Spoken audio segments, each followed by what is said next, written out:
Alrighty, hello. There is a new patch here today on December 1st of 2025 in Heroes of the Storm.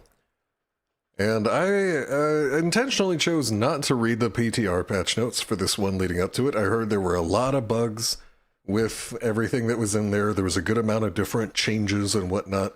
So, you know, I've naturally, I think I said this last time, but I've picked up a decent bit of the changes through osmosis and through just participating in some of the discords around the game where everybody's really saying SYLVANAS is going to be OP and KERRIGAN's going to be OP. So I'm a little terrified because KERRIGAN was already really good. But let us go through here and look at these notes. So first off, we got a new skin for Butcher. It's Bonnie Butcher. And I already saw this earlier today, and I immediately knew. As soon as I saw this, I knew this is a creature from Spore. Okay, go look at any Spore gameplay and tell me that that's not 100% accurate, alright? Look at this face. Hold on, I need you to... I feel like I'm staring the groks down. Anyway. We got a new tint for the Thrall skin. One of my mods hates this one, dude. The art clash definitely... The art style really clashes a lot with the rest of the game. But, you know, I kind of like it. I think the root looks a little silly, though. Players will now receive an announcement when a quest milestone is reached. This will only announce to the player who reached the milestone. So to my understanding, this is the Pinnacles patch, so this is going to be probably a lot more relevant when we're consistently hitting some upgrades on our quests over and over. And then we have ranges of abilities on numerous heroes have been updated to be more consistent. This may cause certain abilities ranges... Where's the apostrophe? This may cause certain abilities ranges to reduce or increase. So to my understanding from reading some of the individual changes that happened here, I think what this is is a change such that ranges are, for some heroes, they were calculated from the edge of their hitbox, and for others they were calculated from the center of their hitbox. And I think this was standardized. I think it was that they took out all of the cases of casting from the edge of your hitbox and replaced them with from the center, but maybe it's the other way around. But either way, this will actually matter for some characters and cause it to be a significant increase or decrease, but I wouldn't worry about it too much, to be honest. Starting in January, brawls will only be open for the first 5 days of every month. Honestly, I haven't seen anybody talk about this change, but I feel like this is really good because there has been a few people on my Discord that have tried to use the brawls and they just report that there's not a lot of attention on them and that they are, you know, they try to queue up for it and they'll wait a long time and then they'll get an AI game where it's them and 4 bots versus somebody else and 4 bots. So this sounds like a really good change. The only thing that's a little rough is that, to my understanding, you can use brawls to clear out your versus AI games. So I've heard about people will use like the Escape from Braxis brawl and they'll go Wrath Sonya and then they'll just really easily clear out the normal difficulty version of it to get rid of their lever games rather than having to go through the lever game roulette of doing like QMs and whatnot. Kind of sucks for those people, but outside of that specific niche case, this seems like a really good change so that it's very limited and everybody funnels into the same time frame. Let's see, map updates. A new fallback tower has been added to the longer lanes on each of the following... So does this just mean the side lanes? Like not mid lane, I assume? On each of the following battleground maps. This new tower will die when its corresponding fort dies. I'm not going to sit here and try to figure out which maps this doesn't apply to. I'm just looking real quick and it seems like there's some pretty strong representation here. I'm sure there's something I'm missing, but okay. To be honest, I've seen some of the pictures of where these towers are, and I'm not crazy about this change. I think they look kind of goofy. To be honest, I'm still really not a fan of the changes to the fort aggro from the last patch that we did a reaction to. But, you know, if it keeps people interested in the game, it's whatever. I personally wouldn't mind a little bit of stagnation in that regard. Some of the changes that have been made since the game was put into maintenance mode in early 2019, I feel like the game has kind of been categorized by a lot of power creep and sort of change for the sake of change, which was already how I already felt about the game a little bit with the big end-of-year rework patches that they would do, but kind of just every patch nowadays. That being said, I'm not coming in here just to hate on all the changes. You know, I want to examine this all with an open mind, and there's a lot of cool stuff that I've been able to do on the new patch that I wasn't able to do before with how the tower aggro worked. Just not a huge fan overall of that last change, but I'm keeping an open mind here. Attacks from the core, keeps, forts, fallback towers, and towers near keeps. Okay, so just not fort towers. will now reduce hero armor, and the reduction has been increased from minus 10 to 20 armor to 20 to 40 armor. So the fact that they're saying now and it's been increased, I assume this is just referring to how only the forts and keeps did this before. I don't even think core did this before. But damn, that makes it way harder to solo backdoor core. It makes me wonder if, like, if auto attack Zeratul even has the same ending threat. Especially if you have, like, one defender on him that he just keeps jumping around. Like, is he actually going to still be able to consistently end into that? I don't know. Fallback towers have the same HP and attack damage as keep towers. Forts, keeps, in the core will no longer grant allied heroes that take damage in their radius 35 armor for 4 seconds. Okay, wow, so they got rid of that really fast. So now we're just getting more armor reduction, and it's on more buildings. So yeah, if you try to dive and you're getting hit by the towers and the fort, then you're going to instantly lose a bunch. But I mean, that's assuming there are no minions or summons or anything like that. It still seems like it'll be really, really easy to tower dive people. Am I wrong? Like, if you're not getting attacked by the enemy buildings, then it seems like it's only easier than it was before. And in my opinion, it was already too easy. So it's a bit of a surprising change to see made. Comeback system has been slightly magnified, particularly at wide level gaps. Okay. I don't have a strong opinion on that. I feel like it was already fairly strong when you were down a lot, but hey, make it stronger. Alteract. The objective capture timer has been reduced by 5 seconds in each phase. The first phase only spawns a single defending unit. Oh, okay. So it's easier to capture the first one, significantly so. There's fewer NPCs, because I think you could spawn like up to... Somebody I was talking to said that you could spawn up to 4 of these guys on a given objective. That seemed like a lot to me. I thought it was like 2 or 3, but it'll only be just 1 on that first one now. And I remember hearing from various sources that this first objective is really not that strong. I'm not going to pretend to really have researched Alterac Pass super in depth. I just kind of get it in my Storm League and I play it. What can I say? I'm a lot more casual these days with the game. Who isn't, you know? Very 9 to 5 grind pilled and whatnot. It's great. By great, I mean, oh, I miss it so much, dude. Please take me back to the hot stews. Anyway, Cavalry now scale better with the Alterac Pass, and they now take 60% damage from structures, up from 50%. I'll be honest with you, Chief, I did not know this was a thing. I knew that summons, presumably still, unless that gets changed later in these notes, summons actually take half damage from any building that's not the core, and apparently Cavalry were the same way. The Braxis holdout early objective has been lowered in HP, but the scaling has been significantly increased after 15 minutes. Okay. Okay. Yeah, so it's a little harder to get steamrolled right at the start of the game. What I'm wondering is how they distributed this lower HP. Like, was it just across the board, everything got a 15% off? Because that would actually be a really big difference, probably in when you're clearing out the Banelings, because those things actually hit really hard, so... Curious to see how that manifests there, because whether or not you can clear the Banelings is a pretty big deal, and it was always not even like probably top 3 nice things about Genji on the map, but it's a nice thing about Genji on the map.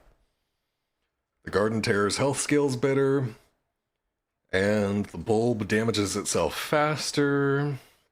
Okay, so it's a little weaker early, stronger late. I feel like that was already kind of the dynamic it had going, so making the early game go even slower in Garden of Terror seems... a little bit weird to me, but okay. The objective already takes you like 3 years to capture anyway, for not that much benefit in the early game. The early Shrines objective, okay, I'm starting to see the pattern. The early Shrines objective has had lower HP, but significantly stronger scaling after 15 minutes. So I actually recently found out, I want to say yesterday, that apparently the core stopped scaling after 20 minutes, and I'd never heard of that, but that really surprised me, and it helped to explain why... you know, if you get like a 17-minute Dragon Knight, it's like, okay, you know, like we're going to get a keep with this. But if you get like a 27-minute Dragon Knight, it's just walking past the enemy team and steamrolling the core. And I think that stopping and the scaling played a part in that. And now we're only going to see that times 10 with some of these objectives.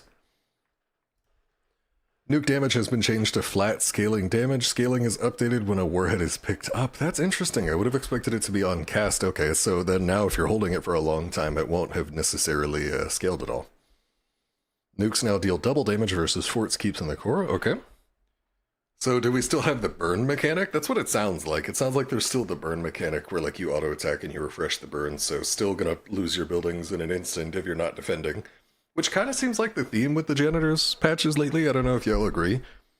But, you know, like between the minion inspires when you hit a building and all that, it feels like the janitor really wants us to have all the lanes covered and not just sort of group up, as I spot a second typo, mutable. Anyway, pinnacle rewards have been added to mutable heroes. These will be hard to obtain but provide powerful rewards. Genuinely, guys, are we going to get GTA 6 first, or are we going to get HOTS patch notes that don't have a typo? No, that's too easy. Everybody knows it's GTA 6. Are we going to get Elder Scrolls 6 first? Or are we going to get HOTS patch notes without a typo? Let's see here. We got a false stat rework. 1 second off the W cooldown. W1 no longer reduces the cooldown. Now he gets bonuses at these markers. Bonus damage, and cooldown reduction, so you get it right back. And more bonus damage and a stun at the end. Okay. I mean, how many hits does it already have here? I have no idea. But it seems like it'll take a long time for that stun to go off. To be honest, I'm a little surprised if this ends up being particularly relevant. Let's see here. Frequent flyer. Reduced attack speed, bonus from... Now provides 1 stack per minion and 5 stacks per hero. Okay, so you just gain a ton of damage. And 300 minions... If you're also getting 5 per takedown, presumably is what this means. I mean, seems like a pretty easy assumption. Then, and there's 7 minions per wave. Then if you're full on double soaking, you're getting 28 minions per minute. And so that would be, what, like about 11 minutes? Would put you just over. It would be like 308 stacks.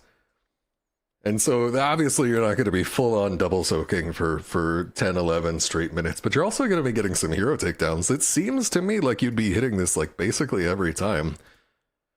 And these are all additional. I kind of expected the reward to be increased too, but no, you're going to gain 20, and then you're going to gain 70, and then you're going to gain 195 AD with no changes to his AD stat. Wait, how did I not see anybody talk about this? I feel like that's a crazy high increase in AD. And you still have the attack speed active, too. I kind of thought, looking at this, like, oh, maybe this is an exchange for the active portion that increases your attack speed, but no, it's still here. Interesting. Okay, Gathering Storm, you now gain the bonuses at certain particular milestones that are weirdly spaced apart, 30, 80, 150. So it goes up by 30, then it goes up by 50, then it goes up by 70. I guess that makes sense. There's an increasing gap of 20 each time. At 30 stacks, gain 30% damage. At 80 stacks, gain an additional 50% damage. At 180 stacks, gain an additional 70% damage. Lose 8 stacks on death, but cannot lose milestones that have been already completed. Am I tripping, or did it already kind of work like this? Hold on, 1 sec. Let me look over here at the current numbers. Oh, so every time you hit a hero right now with the Q, you gain 0.5% damage, so now it's going to increase the damage by 1%, and it also gave you an extra 15% at the 30 hero mark. So right when you hit 30, you had 30% bonus damage. And now it's going to be the same as that. Obviously, you're not going to have the increasing damage on the way there, but past 30, like once you hit the 80, this is going to be better. It's going to be worse for the first 79 stacks, and I guess equal, No, where did I imagine? Yeah, no. Okay, yeah. It's 1% per stack. Okay, so yeah, at 30 stacks, it's equivalent. And then other than that, at 1 through 79, it's worse than it was before. And then as soon as you hit 80%, it is better than it was before. Okay. Now we're getting somewhere. And then at 150 stacks, you gain an additional 70% damage. So that's what, 30, 80, 70 is a 150? 150% bonus damage. And you were never going to hit, that many Qs, stacking it at the old rate of 0.5%. So you lose 8 stacks in death, but you cannot lose milestones that have been already completed. I've heard that the Kilthas convection one works pretty similarly, but okay. To be honest, I'm not really sure how to feel about this one. I feel like 150 stacks seems pretty daring. Maybe if you've got like a D-build Malf, or maybe you've got like double support or something. Like I've wondered, and this is actually something I want to look out for with these notes, is are pinnacle rewards going to enable certain heroes to hyper carry? And that is, be the sole DPS, maybe in a lineup that has like 2 frontliners and 2 healers, and they're looking to you to provide all of the damage. Maybe are Pinnacles going to enable anybody to do that? That's something that I think might be pretty interesting. Not that I necessarily think that that's going to apply here, though. Let's see, charged up was a 7. What was that one? That was the old W one that increased your amount of charges of your W, or rather the amount of times it would hit something. You didn't get extra charge casts. No longer provides additional hits, but instead provides cooldown refresh on hero takedowns. Okay, so 25% bonus range is a big deal for getting to that stun and getting that pinnacle, so it sounds like you'd still pick it. And then, but not getting the additional hits, that sounds like it sucks, but it also means that you're not staying away from the stun at the end on the last strike, so okay. And then Thunder Strikes was moved. Thunder Strikes was the W13 talent that caused the damage to ramp up with each hit. I don't know, man, to be honest with you, not getting the range until 13 really bites as far as being able to actually stack this up. That seems a little bit rough. I don't know, dude, all of my attention is going into this, this AD talent right here, man. This one seems kind of crazy. Gul'dan. Mana cost on Corruption increased a little bit, okay. Echoed Corruption. Now it has a Pinnacle reward at 100 stacks. Corruption now heals for 50% of the damage dealt. I could see that being really nice with the cooldown reduction at level 7, which I already liked in Q build. It's not something that I can claim was super refined or anything like that, but I was playing around with the ECDR at 7 instead of the spell power at 7 in Q build, and this would be nicer for that. To be honest though, I don't know, in full E build, when you have like your E is bouncing back and it's doing all that burst damage at 16, I guess my big question with this talent is, does it heal off of the damage that you get from Gul'dan's E16, which deals burst damage, especially if you can hit the target with 3 hits of your E? Because if it does, then that actually seems pretty nice.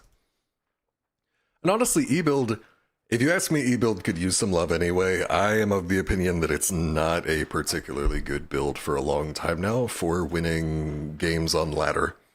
Like, I think ladder games, most of the time, I actually like W build if I'm picking Gul'dan out of Braxis, but hey, I heard Braxis got removed from the pool, so that's not going to be super relevant anyway. The Q build on Braxis, at least. Let's see, Pursuit of Flame, increased radius. Oh, wow. Progress is now reset upon death for Gul'dan Q1? Man, dude, I actually really, really love this change for Braxis Holdout. That's why it's, again, such a shame that that map is getting removed from the pool. I saw a bunch of people on my Discord saying that one earlier. But that extra 5%, that might not sound like a big deal, but Gul'dan's Q is a cone shape, so any extra range that you add to the end, it's going to be a significant increase in the width at the very end as well. So I like that. Johanna's Punish got nerfed with the amount of slow, and I think this is a decaying slow too, so it effectively went from a 30% to a 25% total slow. Subdue also got nerfed from being 80% to 70% slow. I mean, okay. You know, like, that kind of sucks for Johanna, but I feel like that's not the end of the world, right? Like, I feel like she's at about mostly the same power level, obviously slightly diminished. Gelthos, just one change. They reworked Convection. I heard that this one is bugged, and that right now it's not even increasing the damage at all. But this should be significantly better than the old version was, and I want to say... Let's see. But now, right now, it increases the damage per hit. Yeah, so this one, it's losing... I would assume so from reading this, that it's losing the damage per hit, and is instead replacing it at the 20th mark. And so, you know, hits 2 through 19, you're going to be doing very slightly less damage. But then on that 20th hit, you're going to gain, presumably not on that hit, so I guess on the 21st hit, you're going to gain that 150 damage instead of the old value of 100. So they increased the damage, and they're going to give him more max HP. I don't think he has anything really that interacts much with his max HP. Yeah, I'm looking at his talent tree right now. And the only thing that does, to my understanding, is actually his a different level 1 talent, his trait 1. So I don't think it would do anything there, but just getting a little bit of extra HP and damage seems nice. I feel like, realistically, are you ever going to hit that 60 heroes hit mark and not be, like, either in just a 45-minute cage match or, like, an absolute stomp, you know? Like, if you hit that 60, more power to you, but I feel like this realistically is only going to be thought about by the 20 and 40. And it seems like a pretty binary outcome. Also, do you lose stacks? Wait a minute. I feel like you still gain the per hero hit stacks, because I've heard people talk about how you lose stacks on death, but this doesn't say anything about that. So if you still gain the damage every time you hit someone in addition to this, then that actually seems kind of crazy. Okay. And Kerrigan, this is where I've heard everybody freaking out. Everybody saying, good God, run for the hills. Take to the old war bunkers. Kerrigan's gonna be broken. Let's take a look. We reduced the cooldown on her E. Reduced the delayed damage. For a second, I thought they were reducing the delay on the pull, and I was like, oh, good God. But no, we're safe for now. The initial damage got increased. Okay, so 15 more initial damage, 30 less delayed damage. Okay, not really a huge deal, it seems like, but that cooldown reduction, oh my God. Damage reduced from 130 to 115 now includes a baseline quest, kill enemies within 1.5 seconds of hitting them with Ravage. Minions grant 1 progress, and heroes grant 5. Okay, so this is basically just adding Q4, which was super meta in most scenarios. Like, to my understanding, as Kerrigan, you either went Q4, or sometimes you would go E4, E13 if you were against like a mage-heavy team, because you could have really high uptime 75 spell armor. And if nothing else changes below, that seems even crazier with 8 seconds cooldown on E. But okay, this kind of thing was a very common move that they did way back in the day with HOTS, where they would take a talent that like gets picked super often and they would make it baseline. So for example, Alarak, on his Discord strike, his Q, the big red thing that silences you, that used to not have the little Kylo Ren side prongs. It was a talent, and so many people picked the talent that they just ended up making it baseline. So that's a pretty old school move right there. Impaling Blades, her W, got 3 seconds off the cooldown. Got 25 damage off. It's bigger now, and it stuns. Okay, no. I thought this was stun delay. Okay, it doesn't stun as long, but it's appreciably bigger and does a little less damage. But realistically, I feel like these nerfs to it pale in comparison to getting 3 seconds off the cooldown. And now you go from the overall Kerrigan combo having a cooldown of 12 seconds, assuming it's being bottlenecked by the slowest cooldown in the combo, to now having a cooldown of 8 seconds? Ugh, or 9 seconds? Ugh. We doubled the amount of shielding she gets from her basic attacks. Okay, fun. And she no longer gets it from Fury of the Swarm. This was the meta to my understanding, but I mean, the fact that you don't need to go Q4 anymore, does that have any implications on what you pick 1? Because I've heard some people wondering about if you go Q1, which gives you shields on impact, but I'm not a good enough Kerrigan player. I'm not a Kerrigan player, let me just qualify it like that to be able to really give an opinion on this. Let's see, Sharpened Blades was removed. That was the talent that they made baseline. She got a new talent. That gives her 25% attack speed for 3 seconds after using Ravage. Okay, that's just your Q talent. Okay, so you just attack faster and you shield for a bunch after you Q in. Okay. Boundless Fury got some cooldown. I want to say it's the one where you jump around a lot. I'm looking at her talent calculator, and yep, that's the one that gives you a reset when you Q an enemy. Queen of Blades got more cooldown reduction. That is, okay, so now it reduces the cooldown of Q by 4 seconds instead of 3. And Q's an 8-second cooldown. That seems pretty good. Just diving in hard on people. And it's also, it doubles its PvE damage too. But again, not a Kerrigan player. Less damage on Ultralisk. Less HP on Chrysalis. Lowered the amount of healing from that. I mean, the thing is, almost every team has spell damage, right? Like in HOTS, even the heroes that you tend to think of as doing a lot of physical damage still tend to do a lot of spell damage for the most part. So this makes me wonder, do you just go, and I'm cheating a little bit here, I saw some other people talking about this, some other prominent Kerrigan players, but do you just go E at 4 and 13? That other combo that I was talking about that really looks to maximize your spell armor, now that you no longer even have to think about taking Q4 instead? I don't know.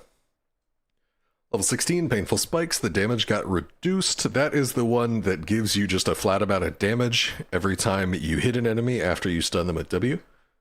But I mean, your W is going to be up super often anyway, so kind of seems like a needed nerf. And then Omega Storm, this was a buff to Maelstrom, increasing the amount of bonus damage you get every time you hit an enemy. The thing is, guys, if I remember correctly from reading Kerrigan's stats, Maelstrom, they probably should have buffed that talent, honestly, instead of the 20, because it had one of the single largest win rate gaps I have ever seen between the two ults on a given tier, and I'm trying to pull it up for you now. Take a look at this. All right, last 5 minor patches, we're talking a sample size of just about 9,000 games. And good lord, Ultralisk is more than 11% ahead of Maelstrom. Now, just intuitively, I feel like Maelstrom's not that bad, right? I mean, like, it was meta for HTC. I don't think she had Ultralisk back then, but I feel like it still did a lot. Like, is it really that bad, or is it like all of the good Kerrigans are playing Ultralisk and only the bad Kerrigans are playing Maelstrom, so maybe there's a little bit of inflationary and deflationary aspect to it? But either way, regardless of that, 11%. Maybe they should have buffed the 10 instead of the 20. I'm not quite sure what's going on there. And then Sylv was the other major case where I heard people being like, good God, run for the hills. She's getting baseline lifesteal and she can tank everything. Let's take a look. Okay, Black Arrows now refers to what was previously called Banshee's Curse. New baseline quest. Deal damage to heroes or structures. See, I will say I don't really like this change personally, just purely a lore perspective. I've been playing Warcraft 3. You know, and I played WoW growing up, and you would talk to Sylvanas, and the thing she would always say, Sylvanas would say, what joy is there in this curse? You know, like, it's a really big deal that Arthas came into her land and killed her and made her fight against her own will. And she hated it so much that she successfully resisted the curse of the Scourge. So, you know, why are we getting rid of something that's so central to her character? Anyway. Let's see, she now has a baseline quest to deal damage to heroes or structures with 3 stacks of black arrows. Why is this lowercase? At 250 stacks increased? What are we doing? The damage bonus of black arrows to 50%. Pinnacle reward. At 400 stacks, heal for 25% of damage dealt against enemies with 3 stacks of black arrows, doubled against heroes. So for 1, you would have basically permanent HP. Anytime you're doing anything, you know, like you're hitting a building, okay, you're full HP. You're hitting a merc camp, okay, you heal up to full. You're hitting heroes, you're life stealing for 50%. And I don't know what's changing in the rest of this build. I see nothing for Remorseless at 13, which already pumps out crazy amounts of sustained damage. So I still need to see what's happening here, but this definitely, I see why there's all this hype about it. And just that's a comical amount of life steal to be giving a character. And if it's not paired with significant nerfs, what are we doing here? Reduce base damage bonus of black arrows to 15%. So this was 25% before, I believe. Correct me if I'm wrong. Losing it down to 15% kind of sucks, but easily overpowered by this. Oh, and of course, what am I saying? Overpowered. We actually, you know, get the damage bonus back and then stun it at 250 stacks, which is not that hard to do, considering that you get a good amount of ticks of damage from your Q and your W. I want to say your Q deals damage 5 times and your W 7, if I remember correctly, and that's just to a single target. And of course, you're remorseless. You have multiple different ways to really spread around your black arrows to multiple targets. You're going to have ECDR at 7, presumably. Looks like that got changed, but you're going to have your remorseless also mass applying a bunch of stacks of your trait. So this does not seem very hard to stack at all. Unfurling Shadows. Talent has been removed. Let me pull up the talent calculator on my other screen again. So Unfurling Shadows was the W1 stacking talent. Okay, that kind of makes sense that they didn't want you to have 2 infinite stackings that kind of do something similar, but I would have liked that. You know, just the stacking dopamine brain in myself, you know, the monkey hindbrain, lizard hindbrain that likes to play Vampire Survivors would have liked that very much, just getting both numbers as high as possible. But Unrelenting Torment, looks like that's a new talent, increases the damage of Shadow Dagger by 20% and increases its duration by 1 second. I'm not crazy about it. Just thematically, it's kind of boring. Like this feels like one of the old HOTS talents, you know what I mean? Where it just sort of increases the numbers on something a little bit and that's it. You used to see a lot of those back in the early days, but not as many anymore. Now they get a little more clever with it. And so now, yep, you get your active on a 4. You can now activate black arrows to cause all damage dealt to stun non-heroes. 90-second cooldown, reduced by 3 seconds when attacking a structure? What? Wait a minute, what? Because guys, she already has an attack speed of 1.67. So that's 5 seconds. That's just a hair over, because it's 5.01 seconds per second of cooldown reduction. And then obviously 1 second passes per second. So every second that passes, you're getting 6 seconds off the cooldown. So I think, you know, if it then takes you about 14 seconds to get the full thing off, then this seems like it's near permanent uptime on Haunting Arrows if you're completely ignored in a side lane. Correct me if I'm wrong. Because it lasts for 10 seconds in the current number, and then that's just how long you have the buff, but then it also causes the debuff you apply to last 3 seconds. So really, you press the button, and you get 13 seconds of shutting down a building. And if you have about a 14-second cooldown on this, you know, just very lazily doing the math, then this seems like it'll be up nearly 100% of the time. That seems crazy. Wait, possession is now baseline? What? 25 seconds to restore each charge, though. That's kind of rough, because right now it's a 12-second, so you get 2 minions per wave, essentially, if you're just on one wave, because a wave comes every 30 seconds down the lane. So really, it's like 2.5. 25 seconds to restore each charge, 2 seconds cooldown, max 4 charges. So this is baseline. We got something to replace it. Honestly, I felt before that possession was miles ahead of the other 2 level 4 options, unless you're very specifically playing on like Hanamura or Volskaya Foundry, where you have Merc Queen, and the damage bonus from that is able to buff the turrets. It also buffs the damage of the sapper camps on like Towers of Doom or Haunted Mines or that kind of thing. I was never really crazy about that usage compared to possession, even on those maps. But now with Haunting Arrows, to me, this seems really damn good. I look at this and I feel like this is the new default, largely driven by this CDR. I feel like this CDR number is just plainly too high. What, like you ever get a kill and you can deathball and zone the enemy team out and they just lose all their buildings? You know, like their buildings already hella weren't defending them, but now they're really not going to defend them? Like, what? Barb shot bonus damage increased from 350 to 400. It's still probably going to be trash, if I'm honest with you. That talent is not very good. Lost Soul rework reduces the cooldown of Shadow Dagger when attacking non-minions with 3 stacks of black arrows by 0.75 seconds, doubled against heroes. Okay, so this is a slightly lower cooldown reduction when you're hitting heroes. It's 1.5 instead of 1.75. Honestly, not a big deal.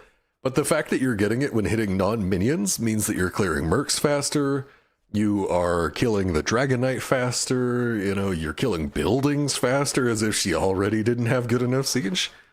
So that seems really, really strong, if you ask me. And in a full auto-attack oriented Sylvanas that wants to go remorseless and wants to go like overwhelming affliction at 1, I would already go Lost Soul, and I'm still sold that Lost Soul would be default there. Let's see, 13 Windrunner, recast window reduced from 5 seconds to 4 seconds. I never picked this talent anyway. I understand why people like to go aggro and dive in with E-build Sylvanas. And this change to me doesn't feel like a huge deal, but you know, I'm sure that someone who actually plays E-build Sylvanas is looking at that and screaming. Oh, and then Thrall. I didn't hear as much hubbub about this guy, but I did hear he'd be OP. Let's see what's going on here. Okay, so Crash Lightning got reworked. I had strong opinions about this talent outside of ARAM. I would always call it Trash Lightning, even though it makes him a beast in ARAM. But let's see what changes here. So before, you had to stack this talent up, and it looks like you had to stack it up to 30 times to get it finished. But the damage would increase each time you got a stack. Now it only increases at 15 and 30. And at each milestone, you gain 270 damage. Okay. Wow. Yeah, so... 12 times 15... Hold on, let me just do some quick math for you here, folks. So as soon as you hit the 15 mark, you're going to be doing more damage than before. And at 30, you're going to be doing way more damage than before. I think it'll be a little less damage, like a negligibly small amount of less damage, around like 20 something plus stacks, you know, like the upper of those. But at 15 and 30, you're doing way more than before. But now you're going to lose stacks on death, which you did not do before. But this seems like it goes a long way towards making this talent considerably better. Yeah, considerably better. And I don't know, I'm not sure if I'm reading this correctly, but this says that it causes Chain Lightning to gain damage, whereas the talent, as it's currently written in the talent calculator from last patch that I'm looking at, says that the bounces gain damage. So I'm not sure if they intend to communicate an increase in the damage on the primary cast that's not there right now. And I'm not even sure if it works like that, but that is interesting. That definitely seems like it's better than it was before, at least for SL play, and very likely for ARAM 2, where it was already a dominant talent. Let's see, Echo of the Elements. This talent was very meta during HGC and basically completely fell off as soon as Rolling Thunder got put in the picture. So now that I see that Rolling Thunder also got moved, I want to see what's going on here. So bonuses are now provided at 20, 40, and 100. Okay, this is a new pinnacle. At 20 stacks, reduce mana cost to Chain Lightning by 20. I think that's what it already does. Yes. At 40 stacks, Chain Lightning gains an extra charge and will bounce one additional time. That is... Okay, you gained a second charge, but it didn't actually have an extra bounce. That was actually part of Rolling Thunder. Yeah, and we can see that that actually got removed here. Okay. So Echo is just better now, which is good. It needs it. Like I said, it really fell off when Rolling Thunder got put in the picture. And then at 100 stacks, Chain Lightning will fork to an additional target each time it bounces? What?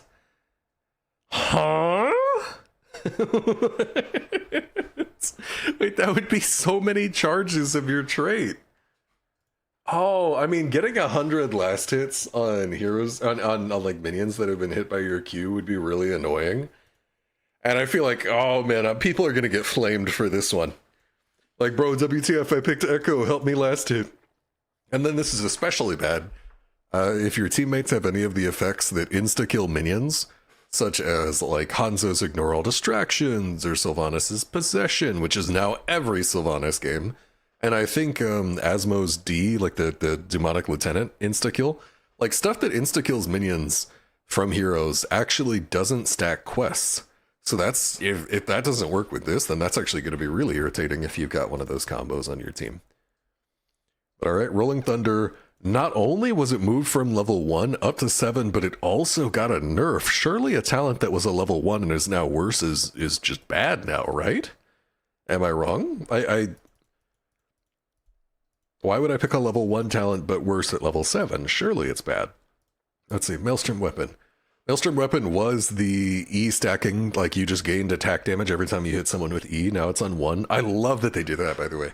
There's so many quests in this game, not so many, but there's some, where it is infinite stacking, but then you get it at like 4, 7, 13, whatever, 16, and it's like, dog, please, just let me have this the whole game so I can stack it as much as possible. So I appreciate this. But okay. So I believe it had a 20 and 40 reward before, so now we're getting the pinnacle as well. 20 stacks gain 20 damage and increase the move speed. So it seems like that's just the same it was before, but without the incremental bonus. At 40 stacks, gain an additional 40 damage. That was not there, the additional 40 damage. That's already a big deal, but the move speed was when you gain 15%. And then at 100 stacks, Frostwolf Resilience now provides plus 200% healing. Okay. So right now, when you have 40 stacks before this change, rather I should say before this change, when you have 40 stacks, you have 40 damage. Now you have 40 stacks, you have 60 damage. And then going beyond that, it looks like it doesn't infinitely scale anymore on the damage, so rip that, which was a little sad, or a little amazing back when it worked, and it's a little sad it's gone now. Like, I still remember trying to get this as high as I can, and then at the end of the game, my auto attacks are hitting for like 500, 600, and it felt amazing. So a little sad to see that go. But the pinnacle is that at 100 stacks, you gain triple healing from your trait. And then guess what? You also have a one that makes it way easier to get your trait off. Oh my goodness. And then at 13, of course, you have a button that instantly procs your trait that'll now heal you for 1 billion. My goodness, dude. Yeah, no, I definitely see why people think he's going to be significantly better. These changes are kind of crazy. Like, the 7 seems significantly better if you actually hit it. Like, it's worse for the first 19 stacks, and then it's worse again from stacks 21 through 39. And then if you manage to get 40, that's where it really starts to get way better. And I feel like 40 is not that unrealistic. Especially, wait. It's a 1 now. What am I saying? It's a 1. Yeah. 40 hits with your E starting from level 1 is not unrealistic at all. This seems like a very strong level 1. But it's competing. Oh, yeah, what am I saying? I'm talking about these going together, but these are actually competing with one another. Oh, It really seems like they made Thrall's 1 tier a lot more interesting. Before it was, okay, you've got Rolling Thunder, which is great. And then you've got Echo, which is kind of a pain in the ass for not that much reward. And you've got Crash Lightning, which is trash outside of ARAM for the most part. It seems like his 1 tier is way more interesting now, so good work there. Tempest Fury. This is, I believe, the E hits multiple times talent? Yes. So this is the one where when you cast your Wind Fury weapon, the last hit of it hits several times. Now it no longer provides additional quest stacks. To me, that seems a little silly. That felt like one of the best reasons to pick it, especially when it's competing with Alpha Wolf, which just has absurd damage. So maybe they just felt it was a little too strong with getting plus 60 AD from Maelstrom Weapon. But this doesn't seem super necessary to me. I don't know, though. Maybe the testing, it looked insane. Thunderstorm, increased damage bonus provided at max stacks from 25% to 30%. This seems like a bit of a nothing change. Thunderstorm, Thrall's 16 tier has just been dominated by Alpha Wolf for a long time, and I don't think that's going to change from what I'm looking at here. I think that Thunderstorm has a lot of interesting potential in team play. If you're trying to really just act as a setup bot for your team, maybe you're trying to help your teammate land like some really valuable skill shot or something. But this to me just looks like it's still going to be Alpha Wolf. And then at level 20, Wind Rush, that's his Bolt of the Storm. That's correct. It gained 10% or 10 seconds on the cooldown. I mean, I feel like I just see Thralls upgrade their ult usually. Like, you either get like a ton of Sunder CDR or a ton of Earthquake CDR, so that doesn't seem crazy to me, but alright. Tyrael. Oh man, this man has been terrorizing the ladder ever since he got changed. To put it in perspective, guys, Tyrael, this Tyrael that just got nerfed, I remember fighting him, and he locked in Burning Halo, and I think it damaged me for all of 3 ticks, and I knew, I was like, this is way too good, what the hell? The first time I ever had that ability used on me in that patch, I remember it was in the middle of Cursed Hollow Lane. This man hit me and I was just like, no, he's hitting way too hard. What the hell is going on? He was hovering at an absolutely comical win percentage for quite a while. I was honestly amazed he didn't get nerfed last patch, but it looks like they're finally coming through. I just hope it's not too much, because like we took off 20% of his level 1 healing, took off 20 damage and reciprocate, took off, what is that, a fifth? Yeah, 20% off his Burning Halo. We did lower the cooldown of Sanct and the mana cost a little bit. I imagine because most people are just kind of like, ooga booga, I'm gonna pick Judgment and just run in there and not think and just kind of like mash my keyboard. So I imagine they're more like, hey, there's the other ultimate that, you used to get flamed a lot if you didn't pick that often in the HGC days. This, I mean, it's of course hard to tell, especially when they're changing a bunch of different moving parts at once. I just hope that this build isn't gutter tier after these changes. I hope that it's still a viable build. It was definitely way too strong before, but it's a cool playstyle. And I'm a big fan of running like those frontliners and the 4-man in your flex slot when the time calls for it.